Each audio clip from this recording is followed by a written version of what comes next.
Proud to introduce your host and MC for the 2022 Reclaiming Liberty Leadership Summit, the co-founder and president of Convention of States Action, Mark Meckler.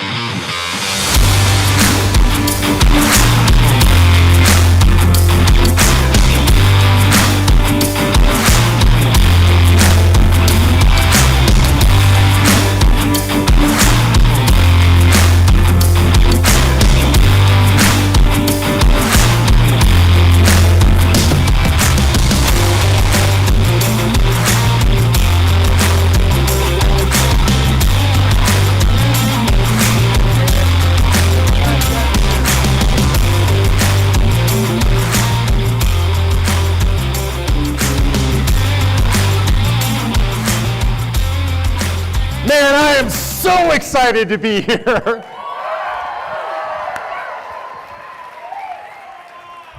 You know, it's an incredible thing. You plan something like this for a year or more, and really in this case it's been 3 years because all the COVID Wuhan flu madness and we were shut down, and this time just goes by and by and by, and then we're here. It's incredible to be here.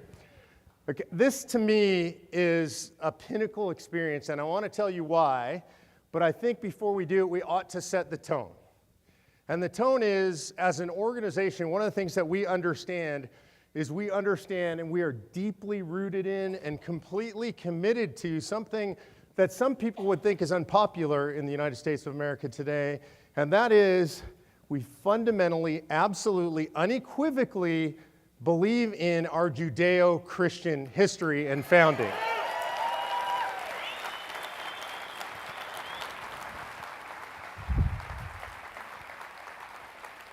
Without that, and without an understanding of that, and without an adherence to that, and without a belief in that, a heartfelt, deep belief in that, there's nothing we can do to save this country. And we can call a convention of states, we can win elections, we can send the quote-unquote right people to Washington, D.C., but if we don't get our hearts right with God, then the country will not be saved. Are you in agreement?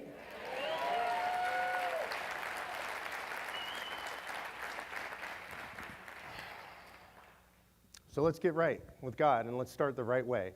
So if you'd bow your heads and join me in prayer, I'd appreciate it.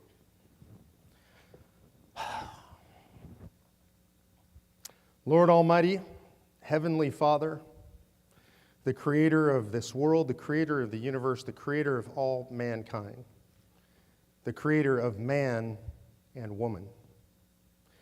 We know that you're with us here in this room. We know that you're always with us. We know that you are the Alpha and the Omega, the beginning and the end. You are everything. We offer ourselves up to you in humble obedience. We surrender ourselves to you.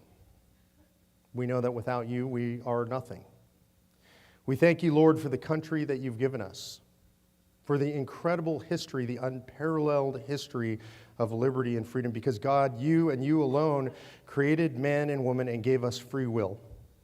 And in this country, you gave us the greatest place in the history of mankind for the exercise of free will to be lived out. And Lord, we know that this country that you have created is at stake. And we know that a lot of people in this country have turned away from God, away from the things that we know to be true, that you taught us from the word that you gave us. And we know, Lord, that no matter what we do as human beings, our efforts will be in vain unless we return to you, Lord. So we are here, many of your faithful, gathered for several days to talk about how to save this nation. But underlying it all, overarching it all, are you always, Lord, the beginning and the end. We ask that you bless this meeting. We ask that you bless the attendees at this meeting, all the speakers, that they might find the right words and say the right things to reach the hearts and minds of those who need to be reached, Lord. And we will continue to turn to you throughout this meeting, and we will continue to pray in your holy name. I pray these things in the name of Jesus Christ. Amen. All right, that's a good way to start, don't you think? So I want to give you a brief history of how we came to be here. And a lot of you know this. I want to start with today, though. Today, what you're going to see, and over the next couple of days, is you are going to see assembled in this room the largest grassroots activist army ever assembled in American history.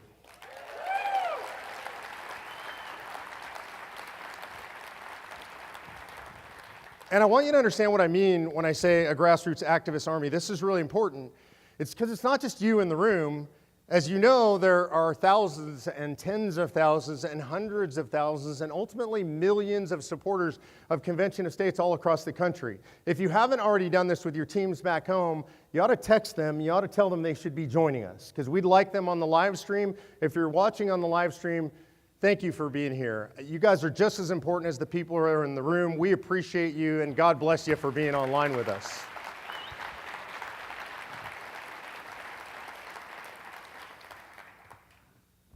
You know, when Convention of States started as an organization 9 years ago, it was 9 years ago, August 13th, I never imagined this. I don't know what I imagined. I knew that we were in the fight of our lives. I knew that the country was at stake. I knew that, well, we have to continue to try to elect the best people that we possibly can, that wasn't enough. It wasn't working. In 2010, we elected the largest swing class in the history of the United States Congress. They went there, they got to Washington, D.C., the Tea Party had elected them, and it was incredible. I was absolutely certain that everything in Washington, D.C. was going to change. We had sent a message. It was a sea change coming to Washington, D.C. And then that wave rolled into Washington, D.C., and it broke on the seawall that surrounds the Beltway. And what changed in Washington, D.C.? Did everything change? Nothing changed. They did the same stuff. They broke their promises. They said one thing to us when they were on the campaign trail. They did another thing when they were in Washington, D.C. And then in 2012, they told us if we only had the Senate, everything would be different. And a lot of you went out and you worked, and you knocked on doors, and you made phone calls. And to the extent you could, you gave money, you reached into your wallets, and you supported them. And in 2012, you would think we took the Senate, everything would change. And then what changed? Nothing changed. The House and the Senate. And then we were told in 2020, when President Trump got, or so 2016, when President Trump got elected, that this was the thing that was going to change everything. And to his credit, President Trump did everything he could to try to change everything. And that's when we realized that the swamp was much deeper than we thought. That's when we realized what the deep state was. Like, I knew the deep state existed. I had heard of it. I had thought about it, but it was murky. It was smoky. And we didn't really understand how powerful it was, how big it was, how all-encompassing it was. And it ate an administration. A lot of historic things were accomplished. I don't want to denigrate that. I thank God President Trump came in. I think he changed the narrative. He allowed us to see things that we had never seen before. He said the things that were unsayable, that needed to be said. And because of President Trump, and I would argue he was the end of the spear of the Tea Party movement, I would argue that we live in a different world today. And I know it's crazy, and I know it's challenging, and I know sometimes it's deep and dark, but it is better than the world we lived in before President Trump came to office. And the main reason I say that is because now I think we have a better understanding of reality. See, I had a coach one time that told me that reality is an acquired taste. Sometimes it's bitter, and sometimes people don't want to accept the reality. And the reality is that Washington, D.C. is so broken, that we have so broken the structure of government in the United States of America that Washington, D.C. cannot and will not ever fix itself. Do you agree with that? That's reality. Now, some people are depressed by this reality. And there is a lot of darkness out there, don't get me wrong. Right? When you see people telling you men are women, women are men, both are neither, we're going to mutilate children, we're going to give them puberty-blocking drugs, we're going to destroy their lives. When you hear black is white, white is black, when you hear defund the cops, when you hear we're going to teach our kids racism in the schools, there's a lot of reasons to be depressed when you see that stuff. But I'm not depressed. And I want you to understand why I'm not depressed. I am not depressed because, one, I have a taste for reality. And now I understand reality in this country better than I ever have in the 12 years that I've been engaged in politics. Because I understand that there are two very separate sides in this country. There are the people in this country who hate America, who believe America is founded in evil. It is fundamentally racist. It is fundamentally bad. It is beyond redemption. and they want to destroy America, and they're saying it openly. These are the people who believe in defunding the police. These are the people who don't believe in the Constitution. These are the people who want to do away with the Supreme Court as we know it, who love the Supreme Court when it issues the judgments that they like and hate it when it doesn't. And they don't believe in our institutions. They want to destroy all of our institutions that make America the amazing place that it is today. And then there are people like you in this room who believe in the foundation of this country, who carry Judeo-Christian values of our founding, who understand that we are a country of the rule of law, and that rule of law is found in its root in the Constitution of the United States of America. That's the country that you and I and we believe in, and there are two sides in this fight. Am I right about that? And that's a reality that it's important that we understand. And I remember when I was younger in my lifetime, I would think, well, the people on the other side of the political aisle, they're just like me mostly, and then, they just believe in some different solutions than I believe in. That's not the world we live in today. The sides are clearly defined. And one side or the other is going to win this fight. One side or the other is going to decide the future of this country. One side or the other is going to win. And the other side is going to lose. And there's too much at stake for us to lose, in my opinion. And I don't think we're going to lose. And the reason that I don't believe we're going to lose is because I think I have a unique perspective. And I don't think my perspective is unique because I'm standing here on this stage. I think my perspective is unique because I know you.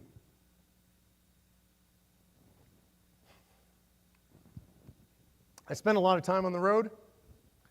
I've met a lot of you face to face. As I walk around this hall tonight, I meet people I know from all over the country. I personally know people in all 50 states. I've been with a lot of you personally. I've broke bread with you, driven around with you, I've been at rallies with you. We've talked about your kids, your dogs, your pain, your things you're proud of, the things that have gone wrong in your life. I know you. And what that means to me is that I know America. Again, not because I'm up here, but because I'm with you. Because I travel around with you and I hang out with you. And what I see when I travel around America is I see the greatness of America. I see the genius of America. I see the heart of America. I see people who love America and who are willing to fight for America. Are you willing to fight for America? I know that.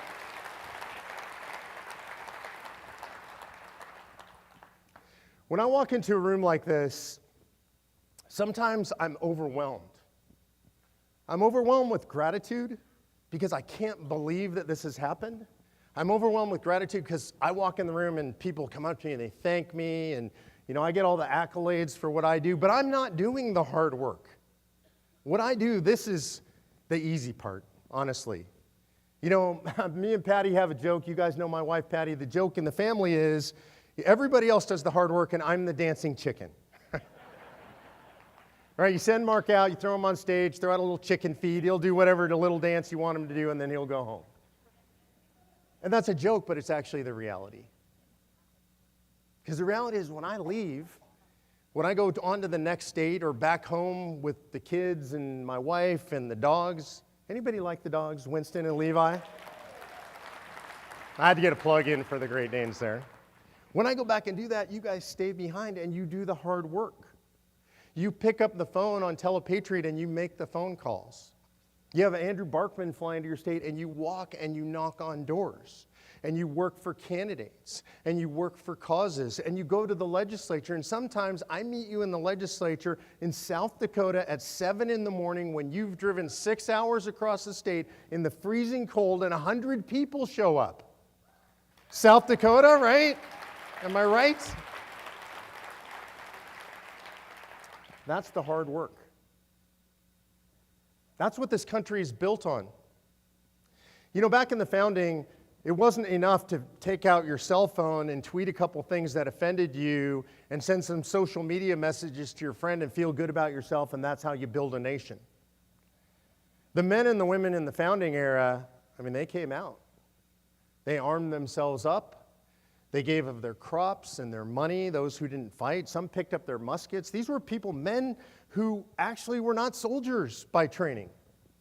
Farmers, merchants, lawyers, doctors, all of them picked up their muskets and went out to fight the greatest fighting force ever assembled in human history.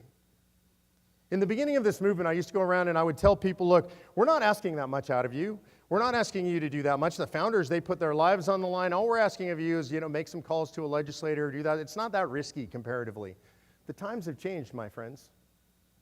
I'm asking a lot out of you. And I believe you are being asked what the founders were asked. To put it all on the line. Your lives, your fortunes, and your sacred honor. All of it. You know that phrase, lives, fortunes, and sacred honor, I know all of you know it by heart. If I said lives, you'd say fortunes. If I said fortunes, you'd say sacred honor. We know it rote. We know it by memory, but most of us don't know what they pledged their lives, their fortunes, and their sacred honor to. And this is important. It wasn't to a flag. It wasn't to the country, the nascent country. It wasn't to a military. It wasn't to George Washington. They pledged their lives, their fortunes, and their sacred honor to each other. Because they were in a war. And we are in a war today. And I pledge my life, my fortune, and my sacred honor to you, the grassroots of Convention of States. I'm going to bring up somebody now who is a longtime friend of mine. And this is a guy who is a warrior. He is a guy who has put himself on the front lines of the battle. He has the scars to prove it. You all know him. It doesn't, I could read a bio of him and tell you all about the great stuff that he's done, but here's the thing I want you to know. I've known James O'Keefe for a lot of years on a very personal level. And the James that I know is a man who's vulnerable like any man, who is a warrior, who has the courage to step into the front lines of the fight in a way that few other people have. And that's something to be admired and respected. But I would also add this. James O'Keefe is a true friend. And when the firefight comes and you need a friend, if I need a friend, one of the people that I would call without any doubt that he would come and do anything that was necessary to help you or me is my friend, and please give it up for James O'Keefe, the founder of Project Veritas.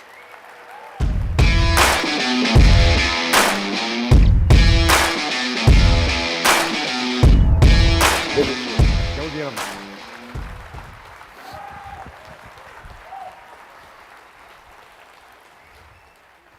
Thank you all. It's an honor to be here with you. Real honor to be amongst such an amazing group of patriots. And I was telling Mark as I came in here, I could feel the energy in the room. And he said that all of you are warriors. So I am going to talk to you for about half an hour I've been asked to make a few remarks about courage, which I will do. But I'm first going to tell you a little bit about what Project Veritas has been doing and tell you some stories of some people that I have found, whistleblowers, people in the government, people in institutions who I think demonstrate courage, and then tell you what I think is going on with some different legal issues, including the FBI, which is out of control. We'll get to that. So I'm going to put something on the screen for you here. If we can get this up on the screen. This is me when I was 25, and I was dressed as a pimp. And these are the different characters that I used to play. In the beginning of Project Veritas, I had to find a way to get inside these places, right? Always without breaking the law, but I had to get inside, and I had to go undercover to do that. And that's what we do. We expose waste, corruption, dishonesty. We believe that this is the solution, that showing people what's going on is the solution. We have to wake people up. So that's our mission, to expose corruption, dishonesty, self-dealing, and misconduct. Suffice to say, we will never be out of a job. Never be out of a job. And most recently, in fact, this week, every week now, we're putting out these stories. Just this week, we put out a story about this guy. He said he's a teacher in Oklahoma, and he says he's an anarchist who wants to burn down the system, wants to remove religion, he says, from society. And we caught him on tape with one of our undercover reporters. I always call these people and or confront them for comment. It's usually very funny what ends up happening. when we do this. He found that I was James O'Keefe, and he did not want to give me a comment. And then what was remarkable, this happened this week, is we released this video, and then someone, anonymously, although we know who they are, but I'm not going to tell you who they are, sent us a recording of that teacher's principal. Someone was with the principal of that school and recorded her and provided that recording to Project Veritas. And in that recording of this principal who supervises the teacher, the principal was very worried that she was going to be recorded by Project Veritas. I think we have a clip of this. This is pretty funny stuff. If we could play this clip. Please take your phones out. Don't videotape me, please. Don't like put this on social media. Don't make me feel like Project Veritas is with us. Don't make me feel like Project Veritas is here. Project Veritas is everywhere, by the way. Please. And just yesterday, the Secretary of the State of Oklahoma's Education Department called for the teacher's teaching license to be revoked as a result of these tapes that have come out. So I'll tell you a few more stories about education. I think it's important. Then I'm going to talk about whistleblowers. This is a story that we did this past month in Connecticut. This is an assistant principal, not a low-level guy. This guy manages all the hiring for the public school in Greenwich, Connecticut. And he says that if you are Catholic, that he does not hire you.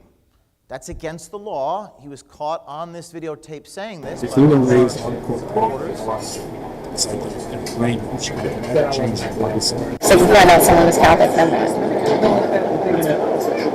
what? Don't hire them, says Jeremy Boland. He goes on to talk about how he indoctrinates the children in a subtle way, basically playing the role of a caricature of what you would think a public school teacher is doing in private. We released this. The teacher, this is not the principal, the assistant principal was suspended by the superintendent in Greenwich.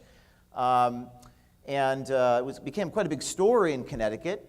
And I found it interesting that the governor of Connecticut, the U.S. senator from Connecticut, and the attorney general, all Democrats, admonished the behavior of what the assistant principal was doing. But there comes this statement again by the Education Association, the teachers union in the state, saying, this is about me, this is a private email which was given to me again by a whistleblower close to these people. Guys, don't click on the link. Don't watch James O'Keefe's videos. We don't want to give him any more views. They say, don't feed the beast. They say, alert your members, your educators, that Veritas is in the state of Connecticut and lurking around. That's right, we're lurking everywhere. We are everywhere lurking. That is exactly right.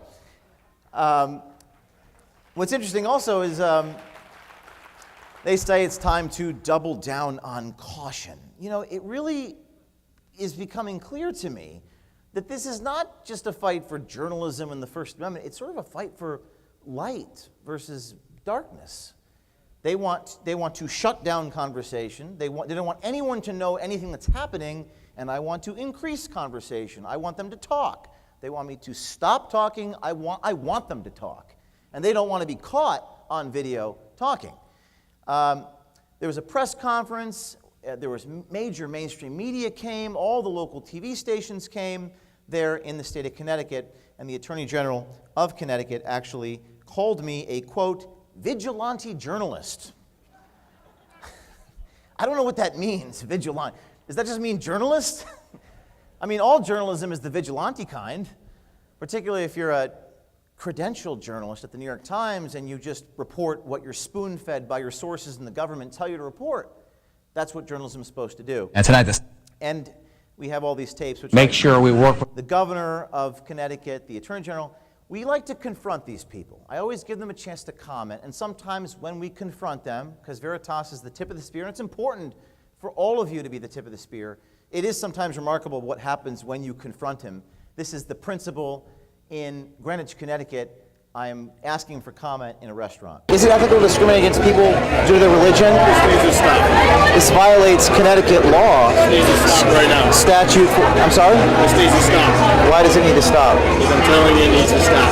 What are you going to do? Why do I have to do anything? It needs to stop. Well, I'm a journalist. I'm asking questions. So you want me to stop asking questions? I didn't agree to it. So you didn't agree to it. Now, what's remarkable is after this happens, you know, if you're a Fox 5 reporter or News 12, some local stations in Connecticut, New Jersey, we're in a public parking lot here. There's a little piece of grass. It's a public park. 3 police officers were called on me. 3 police officers, and this guy threatens to arrest me if I ask another question, if I continue doing what I'm doing. Well, all your cameras and microphones, you said she's the manager of the, don't go in there. Because if you trespass, you're going to get locked up. Get locked up, says the police officer. And throughout my career, it seems like every time that we show up to talk to these people, they call the police. I mean, it's deeply ironic on multiple levels. First of all, they want to defund the police.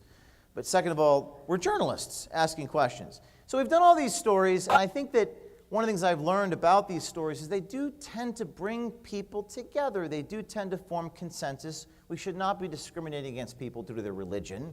We should not be not hiring you because of your age. So the left and the right have coalesced. And you could go to our YouTube channel, watch more of them. They're very entertaining. This lady actually ran into the dentist's office when I confronted her. I guess to get a root canal, right? So we do it Chris Hansen style, sit down with them, and they're sort of shocked by the fact that they were caught in videos. Okay, so changing gears a little bit, tip of the spear, Mark talks about that. Project Veritas has a lot of lawyers, lots of lawyers. We're basically a law firm at this point, fighting for the First Amendment. In fact, I was just in D.C. at a jury trial. This was a civil trial, my second federal jury trial in 3 years. Quick story about this. This was about a video we did in 2016 involving a group called Democracy Partners. They sued me for breach of fiduciary duty for going in there with a camera, recording what was happening, and publishing it. I don't know what the fiduciary duty is. We certainly weren't paid by them. We never signed any non-disclosure agreements. Just a little brief clip to show you what the story was back in 2016. And I'll tell you what happened in court. Political operatives talking about stirring up trouble and provoking violence at Trump rallies. The video comes from Project Veritas. You know, I know nothing about this. I'm not, I can't deal with every one of his conspiracy theories, but I hope you all have something to eat and something to drink on the way back to New York. Thank you. Some of the things you'll hear on the tape are certainly hard to ignore. Enough we're learning for one person to be fired so far, another to resign. A lot of questions being asked about the recording. Nobody's really supposed to know about me. So the Chicago protest, when they shut all that was us. It was more him than me, but none of this is supposed to come back to us. Because we want it coming from people. We don't want it to come from the party. You gotta say, we have mentally ill people that we pay to do shit. Make no mistake. Over the last 20 years, I've paid off a few homeless guys to do some crazy stuff, and I've also taken them for dinner, and I've also made sure they had a hotel. We were contacted directly with the DNC and the campaign. So, yeah. I am contracted to him, but I answer to the head of special events for the DNC, and the head of the special events and political for the campaign. The campaign pays DNC pays Democracy Partners pays the Fogle Group, the Fogle Group goes and executes the shit on the ground. In the end, it was the candidate, Hillary Clinton, the future president of the United States, who wanted ducks on the ground. But by God, we can give ducks on the ground. So it's, wow. Don't repeat that to anybody. Don't repeat that to anybody. We published the video. It was mentioned in the presidential debates. It got tens of millions of views. Bob Creamer lost his contract with the Democratic National Committee, and the man you saw on the tape, Scott Fogle, was terminated. And I get sued. Political operatives talking about sued. We talk about accountability in this country. To do this, to do anything effective, is to invite vitriol and scorn and defamation, to be targeted, to be smeared, to be tarred and feathered, and to be sued. Now, I spent 2 weeks of my life this past month in a federal courtroom, which I call a sensory deprivation chamber, in Washington. This is in Washington, D.C. That should tell you everything you need to know. There's an actual sketch artist, because cameras are not allowed in federal courtrooms. Maybe we should revisit that. And those are the jurors in D.C. And just a little about jury, I feel like I've become learned in jury selection. It's called voir dire. If you're not familiar with it, federal jury trial is a civil action, not a criminal. There's 9 jurors. They bring in 40 people, 40 jurors, and the judge asks them a series of questions. Questions like, do you think you could be fair if the issue involves the presidential election, Hillary Clinton, Donald Trump, undercover journalism? Questions like, have you ever heard of James O'Keefe before? They're asking these 40 jurors in a room. And some people say, yes, I have heard of Project Vera. I have heard of James O'Keefe. And then they bring them up one by one. These are 40 jurors brought up individually, the federal judge asking them questions, our lawyers asking them questions. And some of the remarks by these jurors are truly extraordinary. Like, some of them said, there's no way that I can be fair against James O'Keefe in Project Veritas. One of the jurors, this is, again, 40 people get down to 9, said the burden lies upon the defendant to prove his innocence. Whew, speak about lack of education in this country. So what happens is there's 40 people, and I've been told that this voir dire, jury selection, lasted 2 days. It went longer than usual because of the uniqueness of me, Project Veritas, and our case, a journalism story about the 2016 election involving Trump and Clinton. 20 out of the 40 jurors were struck due to their bias or prejudice, if you want to call it that, against us. And we're left with around 20, and then each lawyer gets to strike 5. And wouldn't you believe it, that 2 out of the 40 jurors actually were fans of Project Veritas. They knew our work. They were asked if they could be fair, and they said yes. And both of those individuals were African American, and their lawyers struck both of those jurors off the jury pool. Pretty remarkable. And the case goes to trial with 9 jurors. And at the end of the trial, there's a case involving breach of fiduciary duty. They're arguing that I have a duty of loyalty to the Hillary Clinton contractors. The case goes to a verdict. The jury comes out. And by the way, if you ever have not been through this, I've been through it now twice. Your heart is beating real fast. What is going to happen here? This is a civil case, not a criminal case, but it's about the First Amendment. And the jury comes out, and they leave the damages blank. So they can't agree on damages. Maybe they're hung about this issue, about whether we owe them money for what it is that we did with our story. And the judge says, well, let's send the jury back to keep deliberating. But the instructions say, if you can't agree, then you must leave the line below blank. And they left it blank. After 7 hours, they come back, leave it blank. The judge sends it back in. They come back out a second time, and they leave it blank again. Now, at this point, okay, we're done, right? By the way, these jurors, some of them had like PhDs. One of them had a master's degree in mathematics. It's like a rocket science jury. I think they understand the instructions. But that federal judge sent that jury back in a third time to make sure they got it right. And the jury returned a verdict against me. And I am now appealing this to the D.C. Circuit Court of Appeals on the issue of whether or not a journalist owes a duty of loyalty to the news subjects he's investigating. I hope I win. I hope I win.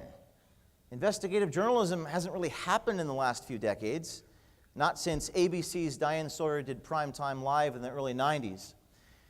One of the questions I get asked constantly, and I think we're going to get to the heart of the matter here as it pertains to whistleblowing, courage, and I am an optimist, how we can make a difference, is the question is, what can I do, right? You hear it all the time. What can I do? How can I help? One of the comments on our videos is, nothing ever happens to these people. No one's ever held accountable. You know, and all these Republicans work in Washington, D.C., and they're supposed to have oversight hearings, right, about the Department of Justice. Maybe the people and the politicians are afraid to hold them accountable because the FBI has stuff about those politicians. I don't know. But the question really that we're trying to address here is, what can we do? You're all warriors. You're all here for a reason. You believe in this project, the Convention of States. You want to make a difference in society. So let me tell you some stories of some people who decided to do some incredibly bold, some would say courageous. It takes a lot of nerve to do what these people did. Whistleblowing. People on the inside, people on the outside, people who were not well known until they did the deed. Dan Borston says, in our world of big names, our heroes tend to be anonymous, tend to be the people who have virtues, the teacher, the nurse, the mother, the honest cop. Let me tell you about some of these people.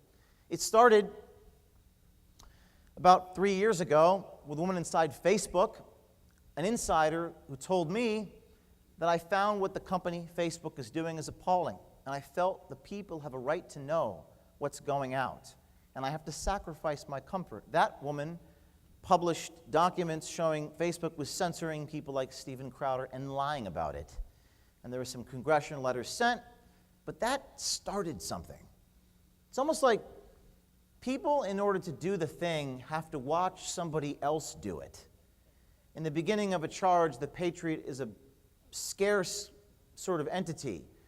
But when his cause succeeds, the timid join him, for then it costs less to be a patriot. So this individual inside Facebook published this. It wasn't a huge story, but it was something. And she was fired by Facebook. And by the way, I subsequently hired her as an undercover journalist full-time for Project Veritas. And then something remarkable happened. We get another message from another guy working for an even arguably, he has a higher position inside a company called Pinterest. Pinterest, publicly traded company, $15 billion company, one of the largest tech companies in the United States. Eric Cochran caught Pinterest deboosting and censoring and targeting Christians on Pinterest, which is kind of strange that you would type in, we actually tried it. I tried to type in Bible verses, wouldn't let me do it, and Eric showed us the code. He was a software engineer making hundreds of thousands of dollars a year working for this company, and he went on the record, the first person to ever do this. I've seen the previous person, but this guy goes on the record, and what's remarkable is what he says. There's a lot of wisdom coming from a 24-year-old. To me, there's no other option. I could go through life and I could live in the comforts of life, then I'll just fall to ashes. No matter what I lose, it'll mean something after I'm gone. Eric was fired by Pinterest, and we hired him as our director of whistleblowing.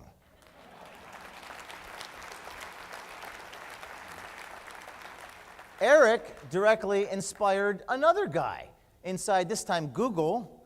The stakes are getting higher now. We've all heard of Google and their crazy things that they're doing. This guy, Zach, inside Google, gave us documents, and this is like something out of 1984. By the way, 1984 is the year I was born. Very prophetic. Inside Google, this is not Saturday Night Live. I did not make this up as satire. This is actually something Google wrote. They have a memo called Definition of Algorithmic Unfairness. Algorithmic unfairness. So even if it's factually correct, it could just be unfair. And again, you would have thought me to be a conspiracy theorist, but not for the document that this guy gave me. Zach, too, said, just like Eric did, that this is what life is about. It's about doing something that matters, and he almost put it in spiritual terms. I feel that when I'm coming and explaining what Google was doing, this is an act of atonement, okay, to make my conscience clear. Because it hangs on a lot of people's consciences. You know, think about it. Think about what's happening right now. We'll get to the FBI in a minute. Do you think that all of the people working there like what they're doing? Do you think that? Of course not. I mean, look at these people. And they never would have came public, but not for the person that came public before them. Had the Facebook girl not done it, had Eric not done it, Zach wouldn't have done it. Had that Zach not done it, Carrie Porch wouldn't have done it. This is a guy working for CNN as a satellite TV technician. Carrie Porch walked up to me, literally walked up to me at a conference, much like this, and said, "I work for a 3-letter agency." I thought he meant like the CIA or something. I was like, whoa. But then I find out he works for CNN. And he took one of our hidden cameras in 2019 and recorded everything, including Jeff Zucker, the president's conference calls every morning. I asked Carrie Porch, I asked Carrie Porch probably the same question all of you might ask me. Well, aren't you afraid? Why are you doing? What compelled you to do this, Kerry? I decided to wear the camera because I didn't see any other option, because I noticed that I was in a very unique position in space and time to just do something to protect the Republic. He didn't.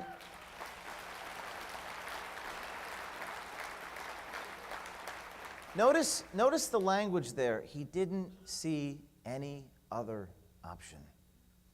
It's very profound. It was a choiceless choice.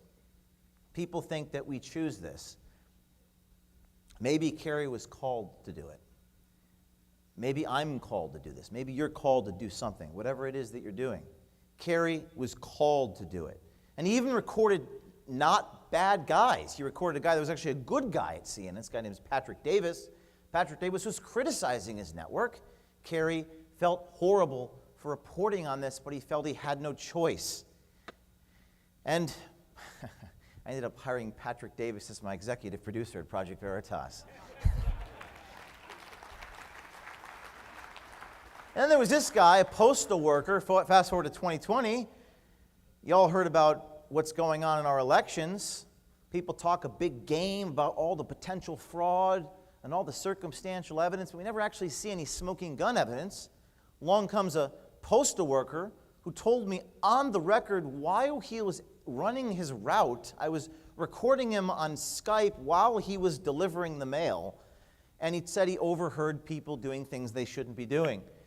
What's remarkable about this guy, this is a postal worker in Erie, Pennsylvania, is that after this video went out of him saying he witnessed certain things, the FBI, the Department of Justice, some guy, some spook from the Office of the Inspector General flew from D.C. to interrogate this postal worker for hours in a George Orwell-style shakedown where the federal agent actually said this. I'm not, well, I am actually. I am trying to twist you a little bit, because in that, believe it or not, your mind will kick in. I am not scaring you, but I am scaring you.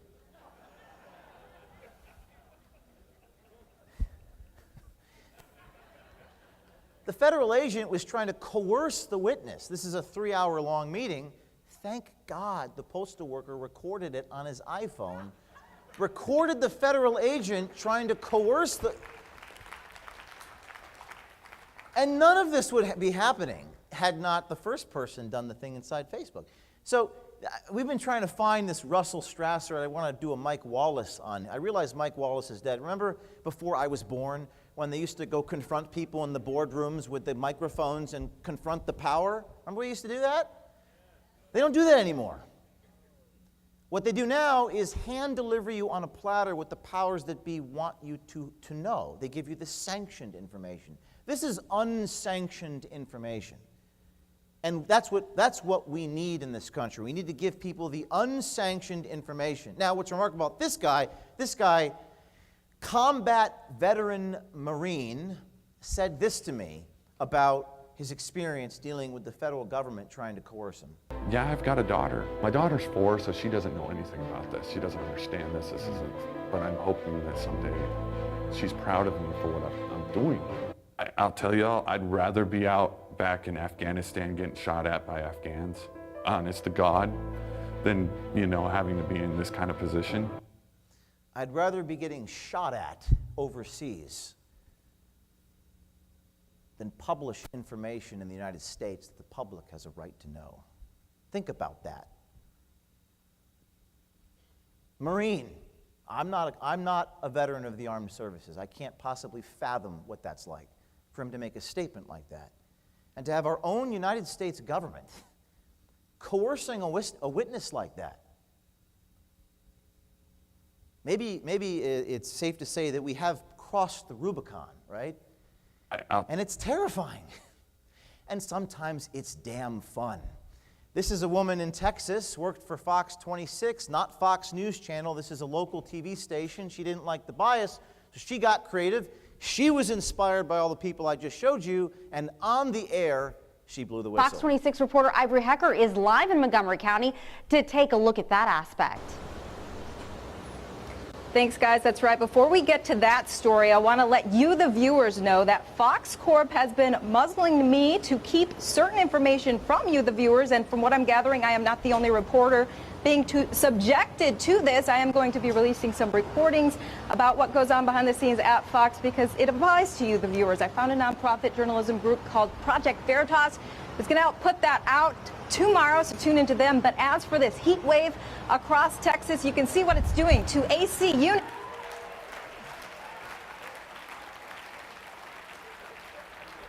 Did you like how she transitioned so seamlessly back to the heat wave? Fox 20. She actually inspired another woman to do the same thing at CBS. Listen to this. This is a meteorologist. Showers moving in around 8 a.m. And speaking of a brand new week, I will be sitting down this week with Project Veritas to discuss the discrimination that CBS is enforcing upon its employees. Tune in to Project Veritas for my full story. Now, later Monday, we will see those showers. And she goes right back to reporting the weather conditions. You're a wife, And these people are so brave. They're coming out, they're coming out, they're coming out. I'm going to get to the climax in a minute because it takes a dark turn before it gets better. But now we get into the pandemic. We had a woman come out inside of HHS, federal government whistleblower, on the record, showed me her badge. Jody O'Malley was her name. She was inspired by the two women who are working for the TV stations. Listen to this. I wouldn't necessarily say I'm afraid because my faith lies in God and not man.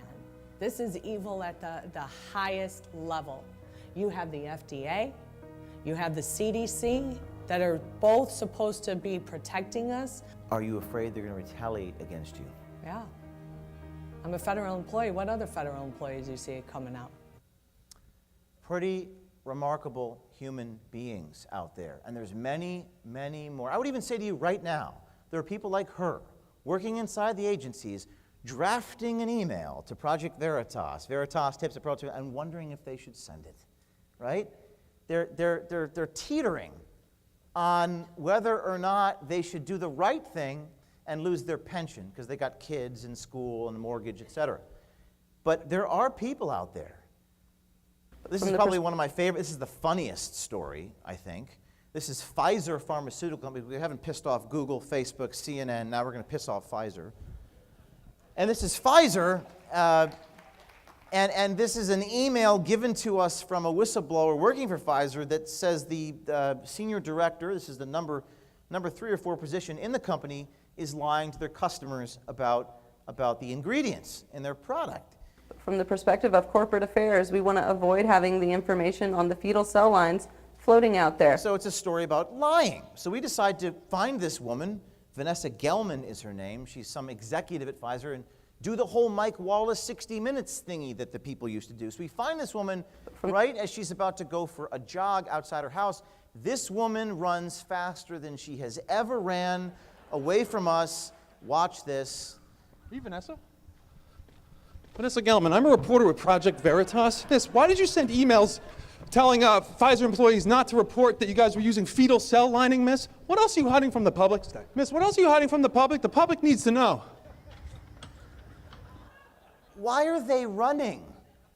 Imagine how bad it must be when there's literally nothing that that can come out of your mouth that won't make your situation worse for you. Why are they running? By the way, they always run. If I had more time, I'll tell you that we went after a Twitter guy, and he sprinted down the streets of New York City for like 15 minutes. And it is not always, it is, sometimes there's great joy in fighting and being a warrior, to quote Mark Meckler, because this is really about being a warrior for truth and transparency. People made memes out of this Pfizer executive, and they posted them all over Instagram. By the way, we're banned on Twitter for quoting people. And Instagram, you can't actually tag us on Instagram, but that didn't stop millions of people from sharing this video because they made these hilarious musical memes out of this Pfizer lady. Ay, ay. She's a runner, she's a track star. She gon' run away when it gets hard. She can't take the pain, she can't get scars. Excuse me, sir. Excuse me. Do you have time to talk about our Lord and Savior Jesus Christ? Hey, don't run from the Lord.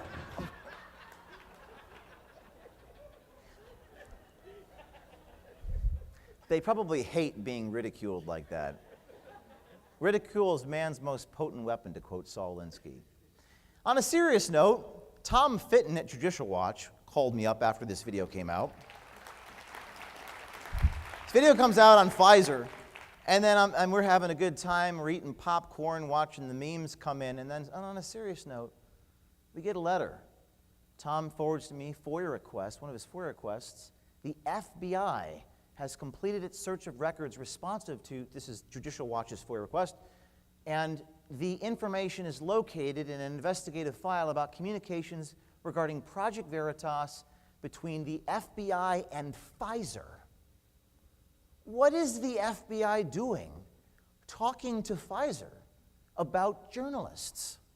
It's terrifying. It's actually quite amazing that the FBI admitted there were such communications. Maybe there's someone inside the FBI that likes Project Veritas, and if so, you can reach out to us at veritastips@protonmail.com. Now, I'm getting close to concluding this talk, and I think Mark's going to sit down with me and do some Q&A. This is an image of me, 25 years old. In fact, I gave one of them $60. Walking out of jail. The Bernard Parish Prison in Louisiana. I was arrested by the FBI when I was 25. It's a long story. I was asking a question of a senator, and I asked the wrong question. I was the wrong guy in the wrong place at the wrong time. They arrested me. They heard about what I did to Acorn.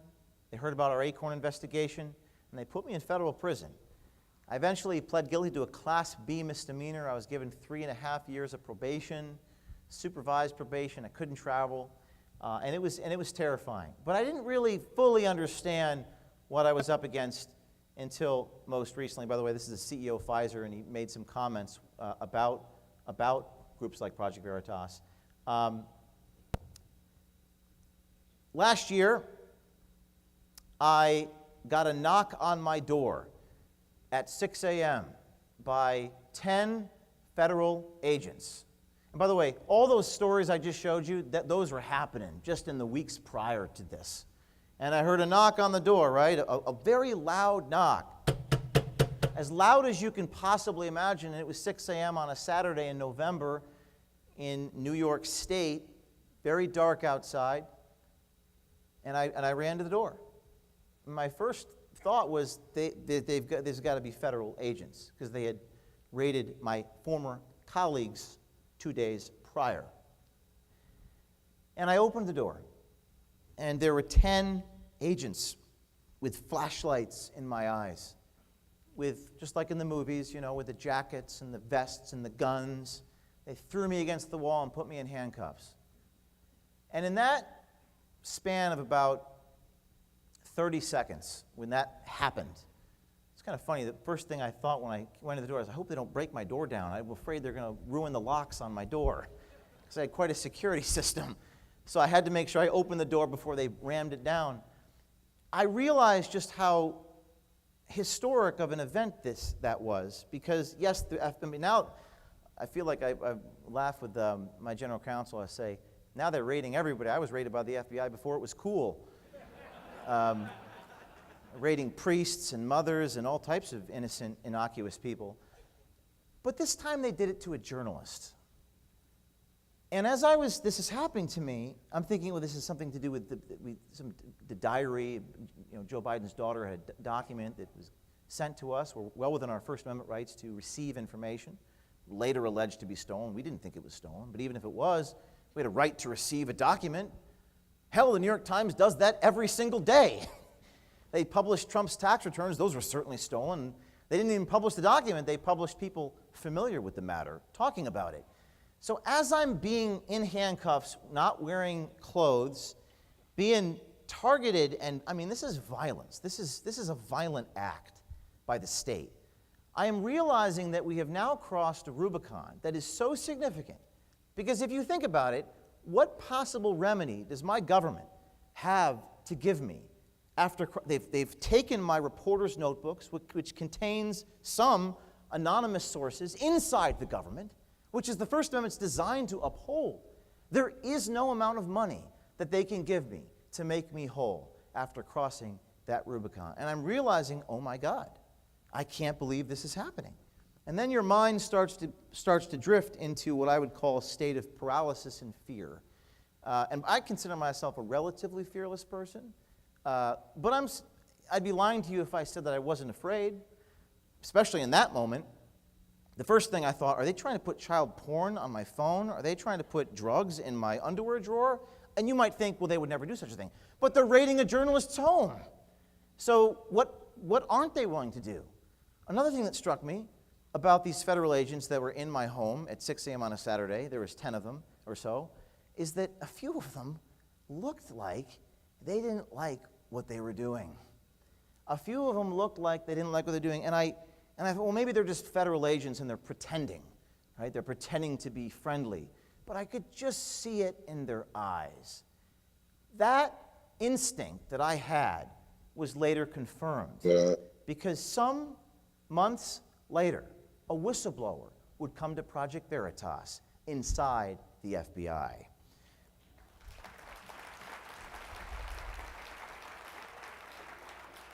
That whistleblower, whose name I cannot give you, gave us a document. Why does the document matter? The FBI, the U.S. Attorney's Office, this matter is ongoing. No one's been charged. It's been 2 years. They took 200,000 of our emails. They went to Google, Apple, Microsoft, and issued secret subpoenas before the raid to compel those companies to hand over all of my photographs and all of my emails. And I'm an American journalist. And when asked by the federal judge to respond to our lawyers who said this is a violation of United States regulations and laws, you can't do this. It's a violation of the First and Fourth Amendment. Wrote a whole memo. The prosecutors told Your Honor, James O'Keefe is not a journalist because he doesn't get permission, consent from the people he videotapes. Federal prosecutor actually said that in New York. And then a whistleblower came out a few months later with this document. It was apparently from within the FBI's computer systems, not classified, current, but definitely restricted. And the document, this is an FBI document, the FBI labeled us news media on this document. And this agent, currently paid by the FBI, was so outraged by what was happening inside the FBI that he sat down with me on the record in the shadows, and he said this. Project Veritas appears to be a victim of political undertakings, which is where this agency has gone. What do you hope comes from your endeavor to be here and say all this? I would hope that we could end up with a nonpartisan law enforcement agency in this country that's not doing things that seem to be inappropriate. Just you doing the job that you're told, following those orders. This is the good German concept from Nuremberg, to maintain your paycheck and your pension that gives you the Holocaust. It's government employees sticking it out for 2 more years with something they don't believe in at this point because they know it's wrong. We cannot have partisan investigations and using a piece of the executive branch as a weapon. Pursuit should be for truth, very similar to what your organization stands for in name.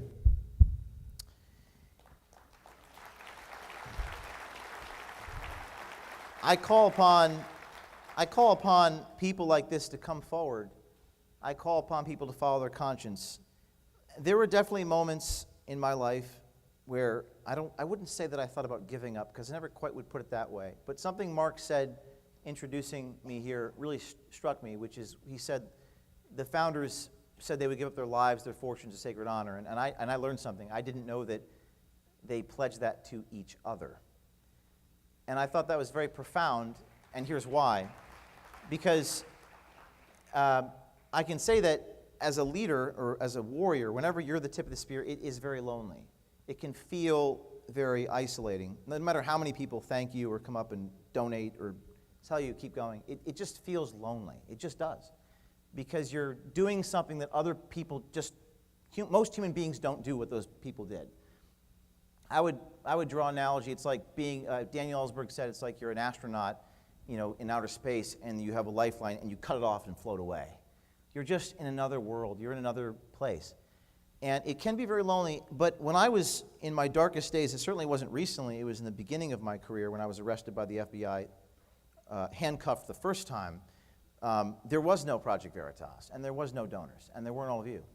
And I remember thinking to myself, well, this is really hard.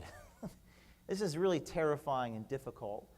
But then there are certain people in my life, even if it's your mother, your sister, your best friend, who know that you didn't do that thing they're accusing you of doing. And you know that you didn't do that thing they're accusing you of doing. And you know what I'm talking about. You're all targeted, maybe even by people that you love, people in your family. But then you start, okay, well, at least I have these people, this core group of people who believe in me and know what I stand for. And what Mark said, and I know Mark Meckler, if something ever happened to me, he'd be outside that jail cell in a New York minute, there to support me.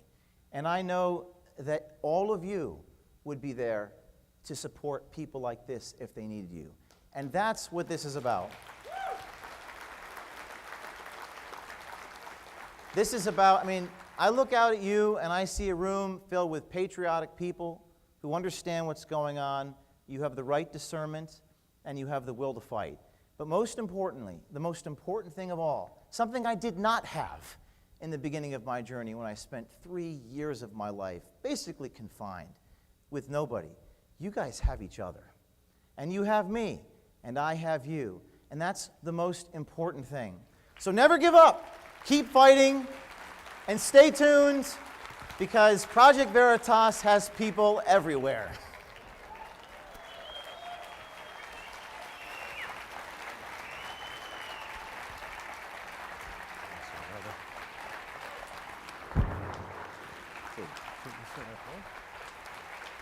This is a fresh water thing.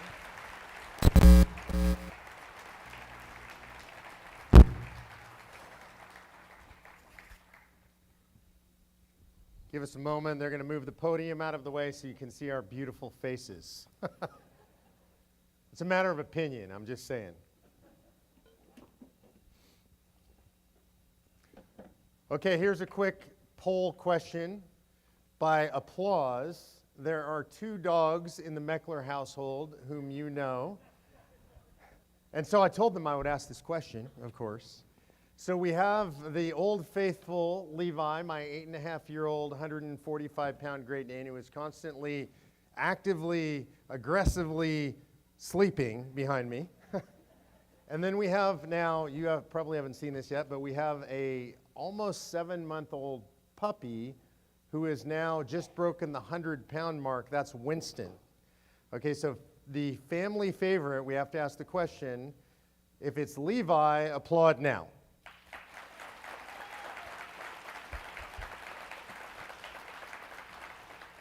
He's not watching, he's sleeping. If it's Winston, applaud now. I think it's Levi. I'm giving that to Levi. All right, here's what we're going to do, James. Look, I mean, I think, and this is something that's important to me. You and I are friends. We go way back. And I want people to know you more like I know you. And so this happens to us. You're in the media. You do all this stuff. You do interviews. You do conferences like this. And so people meet the public James, right? And because that's what you got to do. So I want them to get to know actually you. And so I want to start with this, a little bit about where you grew up, how you grew up, and how you think that influenced how you got to what you're doing now. Grew up in New Jersey. I would say we got a big team in New Jersey. State of New Jersey, people Yeah. over there. Yeah. Bergen County, which is the very northeastern tip of New Jersey on the New York State border. My parents from upstate New York, though.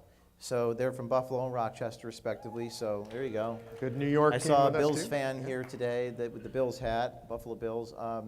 And I grew up in, I would say I grew up in a household that was not really politically active. I would say it was conservative, but not rigidly. My father and grandfather did property maintenance, and I would work with them. I'm the James III, James Sr., James Jr., a bunch of Irish people in a pickup truck working on homes.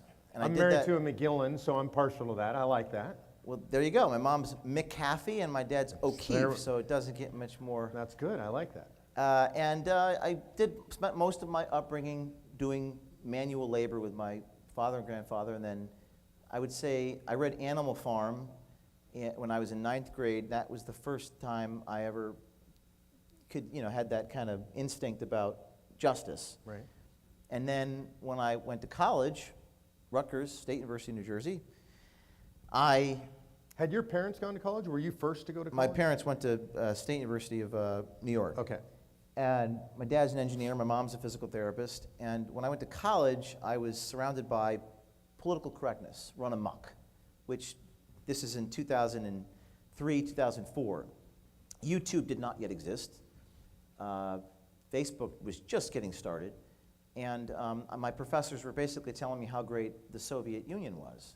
And I just remember feeling, and I was a philosophy major, but I remember feeling, well, this is odd. And I wasn't really political, but I remember thinking, this needs to be corrected. So I did a little research. I don't know what compelled me to do this. I just did it. And I found out the ratio of people who gave to the Democrats versus Republicans, and it was like 104 to 1 ratio. And I wrote a column about that, for the daily newspaper.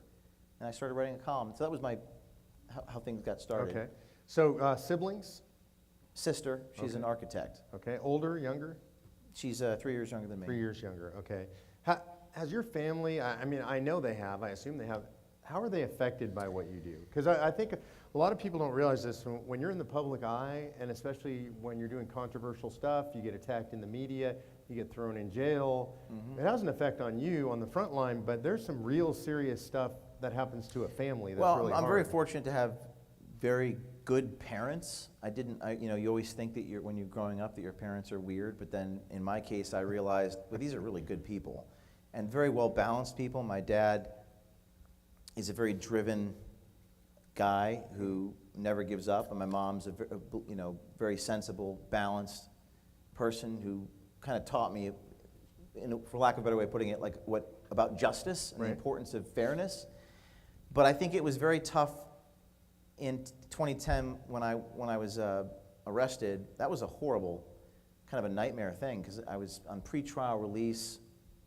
Kind of feels like the sword of Damocles. You're facing a federal felony, which eventually I was exonerated for.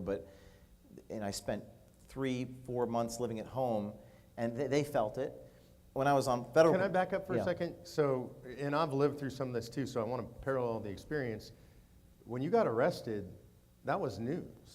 And so did they find out about in the news first? Yeah, it was a funny story. Yeah. I wrote a whole book about this called Breakthrough. It's quite a story. I was arrested on January 26, 2010. I had a SUV pull up to me as I was uploading my footage. I was in a senator's office asking questions. Didn't break the law.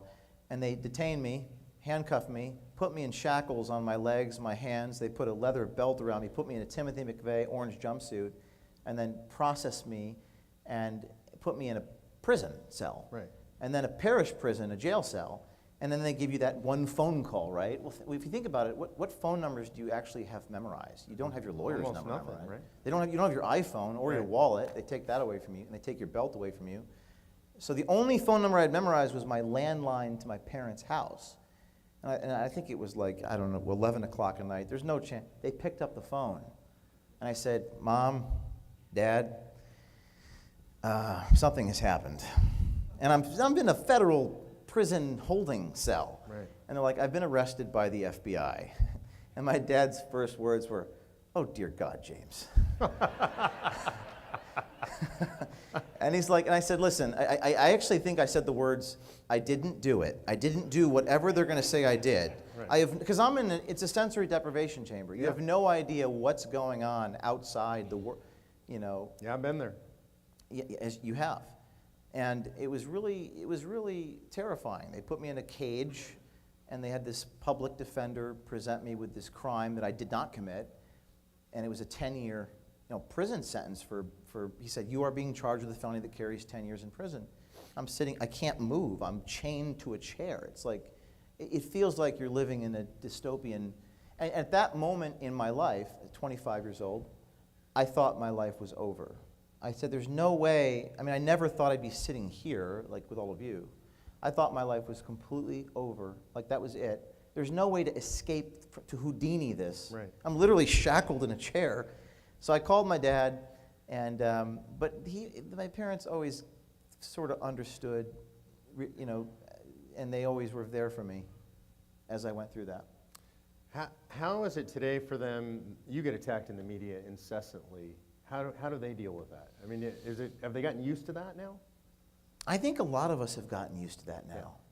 I think the world has changed from 5, 6, 7 years ago when to be spoken ill of on Wikipedia was a novel concept. And now it's sort of like we all read between the lines in a way that we just didn't 5, 6, 7, 8, 9, 10 years ago. And our country is more divided than it was. So I think that most people understand when they slander you and defame you that it's become kind of a badge of honor in some more than it used to. Yeah, I would agree with that. I want to go to something more positive, and that's some pretty difficult, dark stuff you talked about, and you talked about those periods of your life. I know that you and I were talking recently, and I was going to come out to the office, and you said, I'll show you around the office, and I said, I'm not really interested in that. I just want to go sailing. Right. And so I think this is something people probably don't know about you.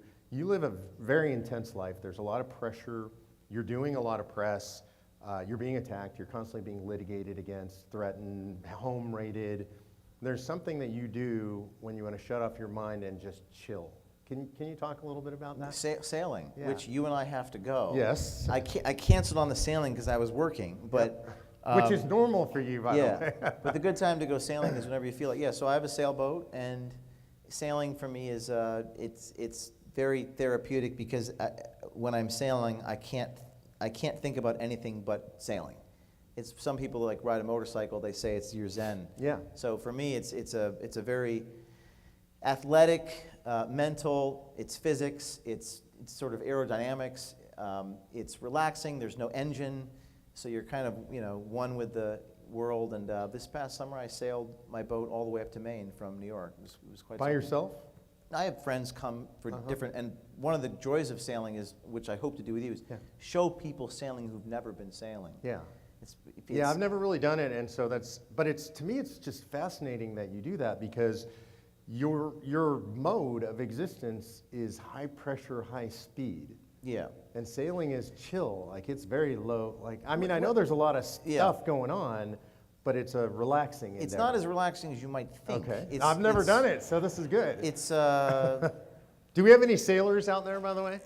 It's we got a few out there. It's very hard to explain. It's like you're going 8 miles an hour, but it's like jumping out of an airplane. The boat's heeling, it's listing, so it's over at 20 degrees, and it's slightly terrifying. If the line that separates disaster from success is very thin. Sounds like undercover reporting. Sort of like undercover journalism.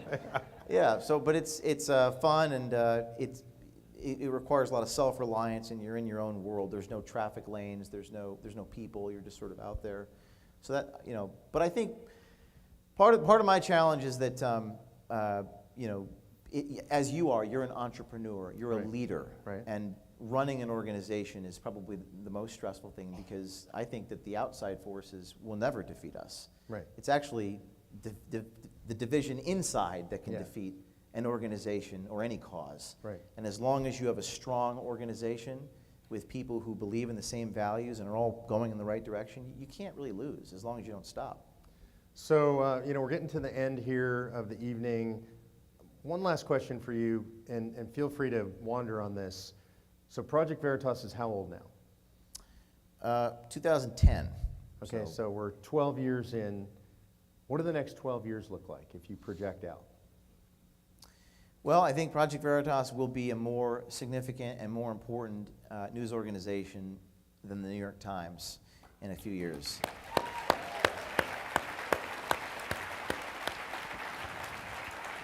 And we're already one of the only investigative journalism organizations in the United States because journalism is printing that which they do not want printed. We print things people don't want printed. So that's really important. And it just needs to sustain and scale. We're putting out stories almost every day. The FBI raid did, to be honest, chill out a lot of our sources, rightfully so. But I think ultimately it'll help us. In fact, we had 2 journalists apply, undercover journalists apply. One of them was had worked in the Navy, and she goes, James, that was my final job interview question. I'm talking to her. She goes, James, I wasn't so sure about you, whether you guys are the real deal. But then you got raided by the feds. And I said, if the feds are raiding you, you must be legitimate. That one quick story about a donor, because you're a nonprofit, I'm a nonprofit. The same thing happened with a donor. It's like the one, I don't know, in 2014, like our tax return got leaked because you can redact the names on 990, Right. but by accident in one of the states we didn't put the black marker over the names, and I had New York Times reporters calling our donors. I mean, you had all these journalists, they're not busy exposing corruption, they're busy calling the donors. How could you support this man, right? You know, trying to shame them. This is in 2014. And I'm scared. I'm like, oh boy, are these donors going to get cold feet, right? They're getting called by the New York Times. And this guy, I'm just going to call him Bob, he calls me up and he goes, James, I got a national security reporter from the New York Times asking me why I wrote you a check for, $25,000. And I said, well, Bob, what are you going to do? He's like, well, obviously you're doing good work for them to be targeting you, so I'm going to write you a check for $250,000. So that's the answer to your question. It's going to grow. It's Okay. going to hopefully grow. So let's Its close with impact. this. We got about a minute left. All these people, they're fans of yours. I'm a big fan of yours, obviously. What can we do to make sure that it continues to grow and to support the work that you're doing? I mean, I think what you said to me and to them is very profound. You have to be there for each other. That's probably in a macro sense the most important thing. Is that, if anything happens, I'll be there for you and you'll be there for me. Whatever we need as we fight our respective fights in this room. And then I'm a fan of what Dennis Prager usually says, which is there's three things that you can do, really practically, other than what you just said. Number one, you can do this. You can fight. You can be the tip of the spear. You can be a crusader. In my case, it's for the First Amendment and for reporting, and what you're doing is very important. Number two, you can donate to those people. And everyone can donate something, right? Or number three, you can do nothing. But number four doesn't count. Whining and complaining and bitching. That doesn't count. Ladies and gentlemen, Mr. James O'Keefe. God bless you, brother. Thank you.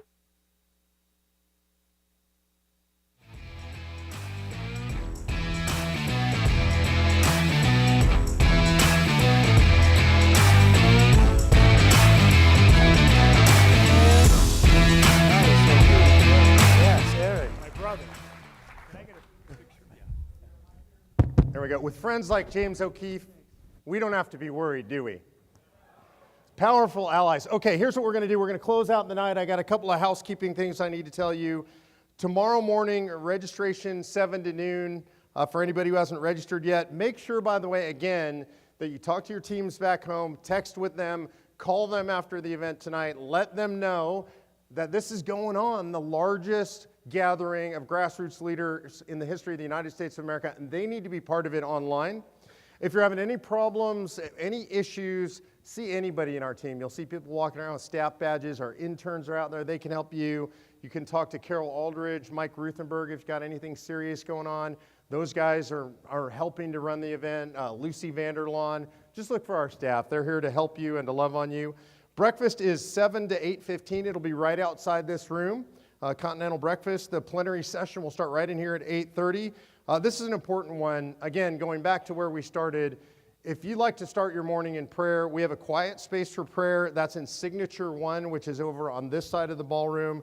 That's from 6:45 to 7:30 a.m. If you're looking for a quiet place, get together with other people and pray.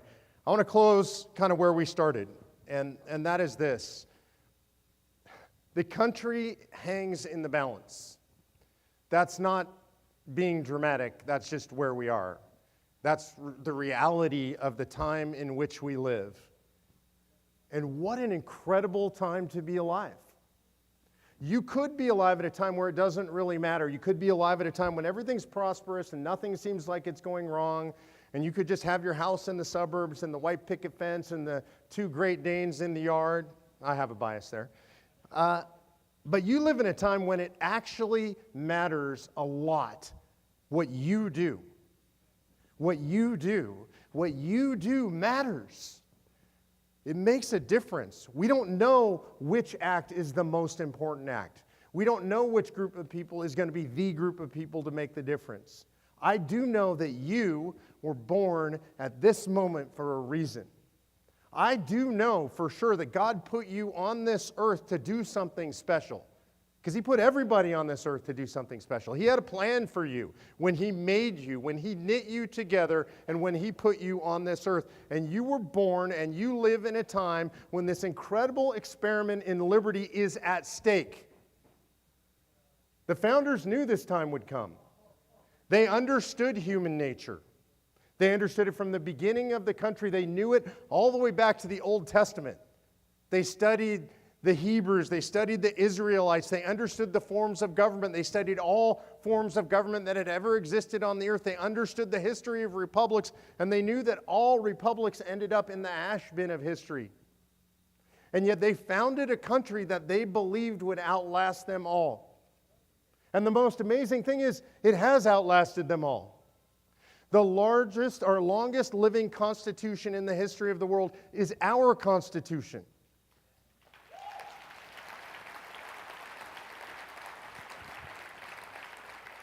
But they also said of our Constitution, our beloved Constitution, that it was merely a parchment barrier.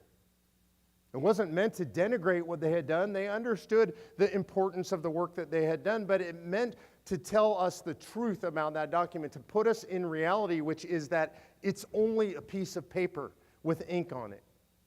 That we needn't worship it, that it will not save us, that in the end, that's not what will keep this country knit together and keep people free.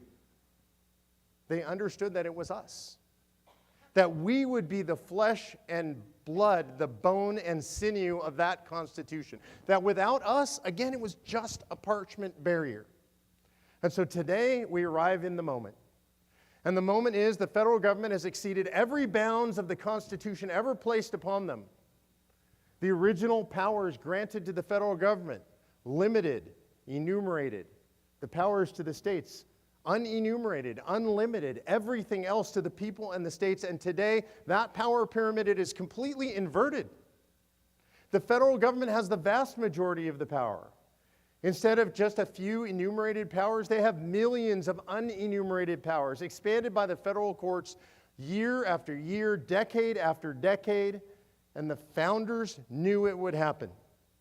And in that document, they gave us, they gave you, who were born for this moment, the power to stop this country from sliding into the abyss of history. They gave you, I mean you individually, each of you, they gave you Article 5. And I believe behind Article 5, behind their wish for this country, they placed a prayer. And the prayer was that the men and women who came after them would be wise enough, strong enough, would have the courage in the time of testing to use the tools that they were given to save the country. That's what you were born for. You were not born for anything less. You were born for greatness. You're made in the image of God, and God is the greatest of all, and you were made in His image, and the founders believed that, and they gave you the power to save this country. And my expectation is that you are going to do it. Are you going to do it?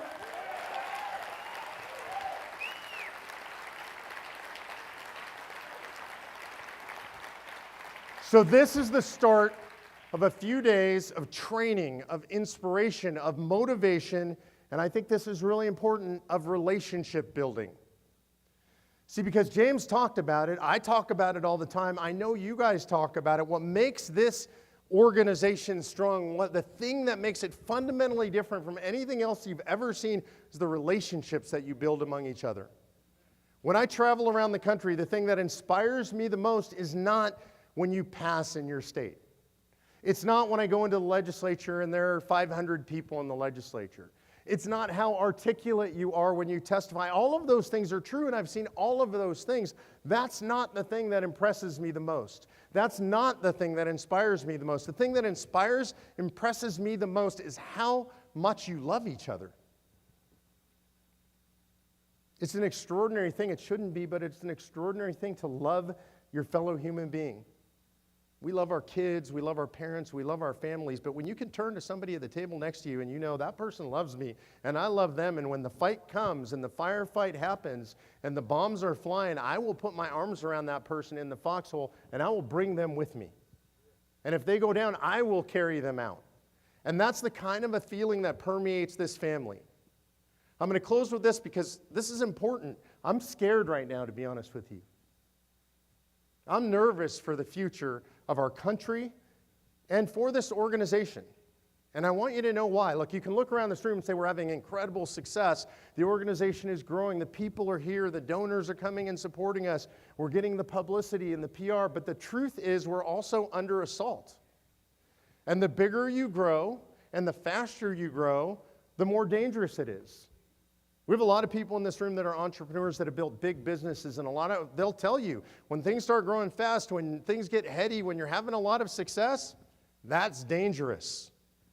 Like when you're grinding it and it's the beginning and it's hard, that's not the dangerous part. The dangerous part is when the success comes, and that's where you're at right now. You're having a lot of success, and that means you're going to come under more and more assault.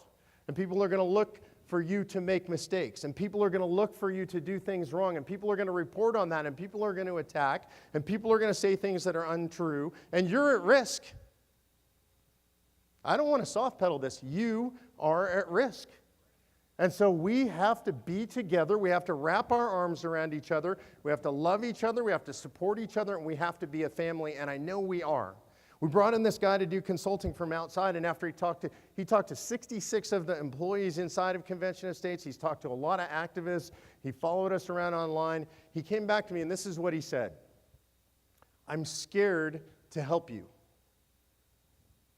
And I said, why? And he said, I've never seen anything like this. I've consulted for the Special Forces. I've consulted for all the departments in the Department of Defense. I've consulted for hundreds of corporations. I've helped people. I've coached people. He said, but I've never been in an organization that felt like something sacred was going on. I said, what do you mean sacred? And he said, when I talk to your people, what I hear from everybody is that they were called, that they are supposed to be here. You heard James use that word, called. I hear this from so many people, that this is where they're supposed to be, here in this moment, in this organization, that they've got a family here, that they're in the fight with people that they love and they trust and they would put it all on the line for. And he said, I've just not seen it. He said, the only other place I see it is in Special Forces units.